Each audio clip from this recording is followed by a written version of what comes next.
বন্ধুরা, সবাইকে স্বাগতম জানাই মুশফিক অর্গানিক গার্ডেনে। নতুন বন্ধুদের কাছে আবেদন রইল আমার চ্যানেলটিকে সাবস্ক্রাইব করে নেওয়ার জন্য এবং নোটিফিকেশনের জন্য বেল আইকনটি অবশ্যই প্রেস করে নেবেন, যাতে করে নতুন ভিডিও আপনাদের কাছে পৌঁছে যায়। তো বন্ধুরা, দেখতে পাচ্ছেন আমার বাগানের মধ্যে রয়েছে এটি করলার গাছ। এই গাছের আজকে আমি কিছু করলা হারভেস্টিং করব এবং পরিচর্যা করব। তো কিভাবে পরিচর্যা করি শেষ পর্যন্ত দেখে নিন, তাহলেই বুঝতে পারবেন। কারণ প্রচুর ফলন পেতে গেলে আমাদেরকে সবসময় পরিচর্যা করে থাকতে হয়। তো কিভাবে পরিচর্যা করব, বিভিন্ন ধরনের পরিচর্যা। দেখতে পাচ্ছেন বন্ধুরা, আমার গাছে অনেক করলা ধরেছে। দেখতে পাচ্ছেন কি সুন্দরভাবে ধরে যাচ্ছে করলাগুলো। ছোট্ট একটি মাচা দিয়েছি আমি আমার বাগানের মধ্যে। এখান থেকে আমি এই অর্গানিক করলাগুলো খাই। তো বন্ধুরা, সামনে দেখতে পাচ্ছেন আমার এটি একটি ফেরোমন ট্র্যাপ। এর আগে আমার অনেক ভিডিওতে দেওয়া আছে ফেরোমন ট্র্যাপের সম্বন্ধে।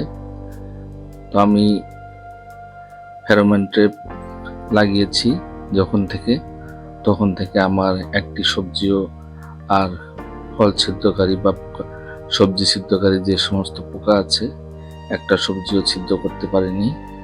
তো আমি প্রথমে আমার করলাগুলো হারভেস্টিং করে নিতেছি কাটারের সাহায্যে। দেখতে পাচ্ছেন এভাবে ফল হারভেস্টিং যখন করবেন, আপনারাও কাটারের সাহায্যে হারভেস্টিং করবেন বা ছুরির দ্বারা, তখন আমাদের গাছগুলো ভালো থাকবে।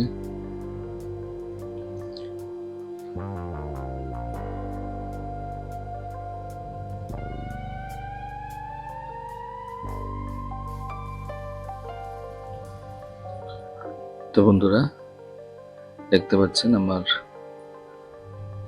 করলাগুলো, বেশ কিছু করলা আমি আজকে হারভেস্টিং করলাম বা করতেছি। দেখতেই পাচ্ছেন অনেক খুশি লাগে মনের মধ্যে যখন নিজে গাছ লাগিয়ে অর্গানিক সবজি খাই। তো এই সমস্ত গাছে আমি সার প্রয়োগ করি, শুধুমাত্র অর্গানিক সার প্রয়োগ করি।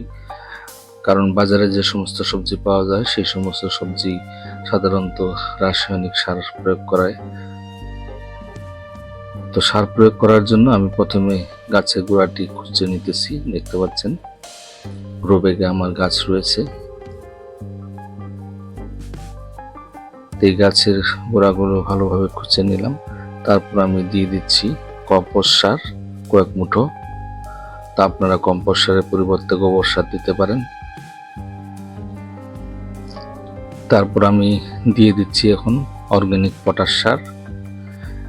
এই অর্গানিক পটাশ সার প্রয়োগ করলে আমাদের বেশি পরিমাণে বা প্রচুর পরিমাণে আরো করলা আসবে। 1 মুঠো পরিমাণ দিয়ে দিলাম। তারপর এখন আমি দিয়ে দিব অর্গানিক রক ফসফেট। এটিও আধা মুঠোর থেকে একটু কম প্রয়োগ করব, একটু পরিমাণ, বেশি দরকার নেই যেহেতু গ্রেপ একটু ছোট। তখন আমি ভালোভাবে হাত দিয়ে এই সারগুলো মাটির সঙ্গে মিশিয়ে নিচ্ছি। দেখতে পাচ্ছেন এভাবে মিশিয়ে নিলে আমাদের সারগুলো দ্রুত গতিতে গলে যাবে এবং সে সমস্ত নিউট্রিয়েন্টস গাছ শিকড়ের মাধ্যম দিয়ে টেনে নিতে পারবে। তারপর আমি এখন পর্যাপ্ত পরিমাণে জল প্রয়োগ করতেছি। তো এভাবে আপনারাও পরিচর্যা করবেন। তারপর যে ফেরোমন ট্র্যাপের কথা বলেছিলাম, এই দেখতে পাচ্ছেন এটি খুলে আমি দেখাচ্ছি আপনাদেরকে। অনেক মাছি মারা গেছে এর ভিতরে ঢুকে। তো এই ফেরোমন ট্র্যাপ যদি আমরা